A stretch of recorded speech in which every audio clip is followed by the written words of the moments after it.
Hey, let's go back to the 90s again. Wildcats Covert Action Teams #1 by Image Comics. That is what I'm reviewing. First sense-shattering issue by Jim Lee. I never, how do you say, got into the whole, Image, Wildcats stuff. I'm not sure why, although I love the art. I never, thought to myself, yeah, let's pick all those comics up. So maybe I was a little bit more, leaning to Marvel and DC because I was, the Image was pretty new then, and I don't know, I just wasn't much open-minded as I am now, because I'm now very open-minded when it comes to comics, but then not so much. So I have very limited knowledge about what's going on in this book and who are these characters are. I know who they look like, I know their names, I know certain power sets, but I do not know the backgrounds. And this issue is not helping because there's a lot of going on, and I'm gonna go through that, of course. But let's dive in as always. So we are opening here in the Antarctica in the past, and we see this woman going in, shouting, disappearing. She's coming in the future as well, coming in, shouting, disappearing, or screaming. And then we skip a few pages that we see an old man or older man who is very more like a dwarf-like man is getting beat up by thugs for whatever reason. He has a certain powers. He shoots one of the villains, thugs, and then he's getting rescued by by this beautiful woman. Look at that, and she's called Void. Again, except that I know how she looks like. Great design, by the way. Although very simple, but it works. I have absolutely no background knowledge about all these people, who they are, where they come from, what their powers are, etc. Certain powers. But it reveals that that Marlowe, who is this old man, that he's a lord, a champion of mankind, Lord Emp, and he is hunted by by a certain group of enemies, and he is part of the cabal. And she says, "Listen, I'm going to help you. I'm going to make you." Let's say if he is following her, things will be all right. But there's a destiny for him in store. So he takes it, and then later it reveals that he is becoming, 2 years later, a millionaire. And Void says, "I had a visions. My visions is growing stronger." And that Marlowe has a destiny that he's going to be a champion or save mankind or whatever. But also she sees different realities, and she also sees his death at some point, but that is one possibility. So her dreams is about that she is, looking for a man with an orb, and that man has mastered the orb. They are in mortal combat with each other, and then that man shoots at her, and she is, being killed. Her essence is all shattered all over the place. She's seeing future, past events, and that's the dream that she has, and she's trying to, what's the word I'm looking for? Prevent that. Yes. So it has that. Also, we go to the enemy side, and then a little bit too soon. I'm sorry. So it seems that. Why am I forgetting his name? Just give me a sec. Sorry. Oh yeah, Marlowe has acquired a team. Again, I'm not sure how he did that. I'm not sure did he buy that or recruit them. Not entirely sure, but he has a superhero team that works for him that he needs to defend him, help him in battle that is in the future.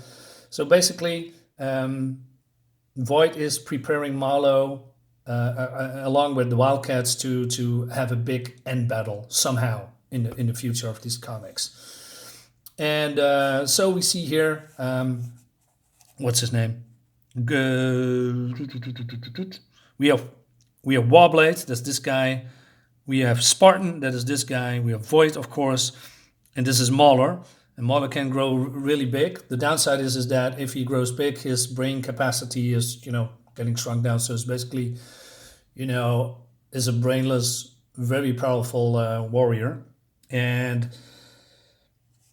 Warblade can extend his metal claws in very different shapes, and he has also a healing ability. So yeah, there's some reference to X-Men, Avengers here a lot, and that's not a bad thing. I mean, they have all their all own personalities and quips, and the art looks freaking fantastic. I mean, Jim Lee is so great. This was probably in his prime. I'm not sure if he's doing anything, if he's still drawing, probably in his spare time, and not for comics because he's now based, I believe, the CEO of DC Comics, or he's one of the higher ups. I'm not follow that whole thing.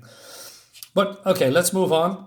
So we go to the demon side. I'm sorry, the enemy side, and it's called. That this guy is called Hellspawn, and he's the headquarters, and this is the headquarters for the Cabal. So I believe a enemy faction or an alien faction. Not sure. And he found out there's a traitor in his midst, and there's this guy, and he's getting killed. And they are looking for a special someone, and he needs her for whatever reason. And let me skip a few pages. Just give me a sec. So it seems that they are looking for the gifted one, and that they have found her. Oh, by the way, this is a trading card that you can cut out, which is cool. Look at that. Voodoo and Spartan here. So still in there. Very, very nice. Okay, so then we see in the strip bar, we see Voodoo dancing. And this is Grifter. I know Grifter is a bad ad. I probably use a mix of, I don't know, just reference, I don't know, Punisher and the Wolverine. Not entirely sure. Probably not Wolverine, but he's a very cool dude, and he has a righteous sense. He has morals, but at the same time, he's also a stone cold killer. And then the Coda comes in, of one of the Coda members, and the Coda members are, I believe, a race of, don't quote me on that, I could be 100% wrong, a race of warrior woman. They are very skilled in combat, and she's basically here, the enemy, and there's good Coda and there's bad Coda, I believe, or one of the Coda just break away from this Coda and it becomes a good guy or a good woman. But I reveal that later.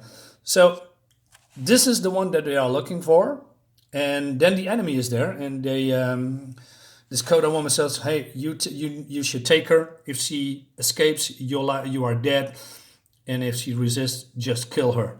And they already know that Grifter, this guy, is already here, and Zealot is also in the neighborhood. So who's Zealot?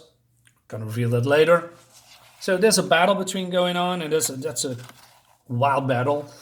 A lot of action, a lot of blood and guts. Well, not guts, but a lot of, blood and violence into there. And the difference between Image books from that time, according to, not according, but when it comes to DC and Marvel comics, they are violent, but you don't see blood. You don't see people getting shot in the face or in the neck or in the stomach a lot.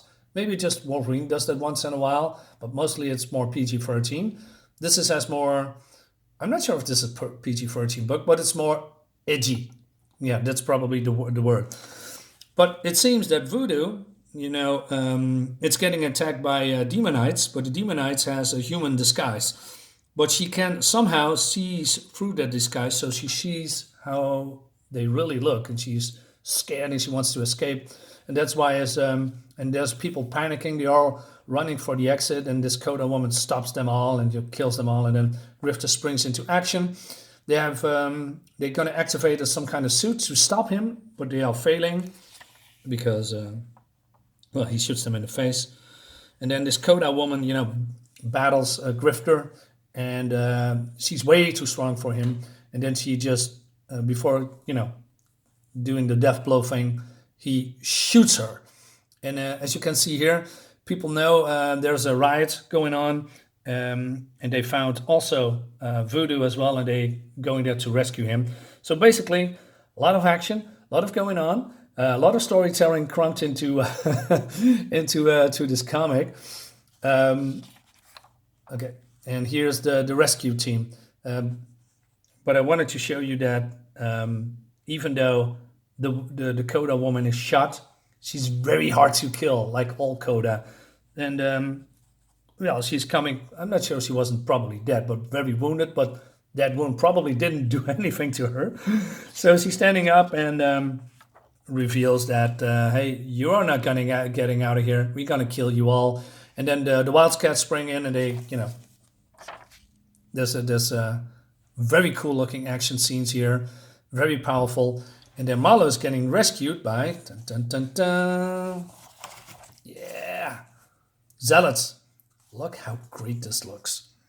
I mean, even the narrative here. She stands there like she owns the joint. Zealot, an avenging angel with a body worth killing for. Born a Coda, the woman knows no fear, sex and violence, all rolled together with a bad attitude. That's fucking great. That's fucking great. I mean, nowadays, okay, I try not to rant about Marvel again, but all those nutcases are there saying, well, we need more women, we need more powerful women. Well, there is no one powerful in Image Comics than this woman. Well, maybe in comics in general, except maybe Wonder Woman or Big Barda. This is great. She's hard, she's strong, she's fast, she's deadly. Yeah, it's great. She's badass. I love it. And then one of the last pages is that that she is, having an alliance with Marlowe, and but the Coda woman is not dead, and she just says, "Well, if I'm gonna die, I'm gonna take you with me," and she blows up the joint, and that's the end of the book. I'm not going to show you the ending, but yeah, it's freaking fantastic. I mean, for a first issue, there's a lot of going on there. Again, there is. When it comes to storytelling, I love more, how do you say, that there was more breathing room between all the action. But, in the 90s, comics like this sell like hotcakes because that is this new, there's a lot, like I said, great art, strong man, beautiful looking woman, also strong. There's blood in there, it's more edgy. It was a gigantic hit in the 90s, and that's what people want, a book with lots of action, and that's what they got. Also, I also love this. I mean, this is just an image comic, but they, they make advertisements for other comics as well from other companies. That's great, like Marvel and Dark Horse and Valiant. When I picked all the comics up, I just picked Cyberforce and Savage Dragon, Spawn, but like I said, never Wildcats, Youngblood, or Brigade. I'm not sure why. I can't remember why I didn't like that. No, Youngblood wasn't never big a fan of, but because there was a lot of, like I said, clones from X-Men and Avengers there, and maybe other superheroes. So I didn't like that much. But like I said, I was probably more biased.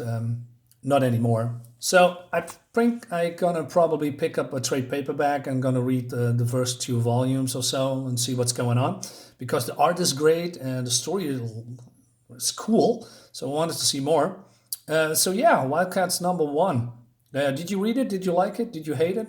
Yeah, leave a comment in the comment section and tell me what you think. So thanks for watching. Subscribe to my channel. Again, like my video, share my video, hit the bell for notifications, and I see you next time.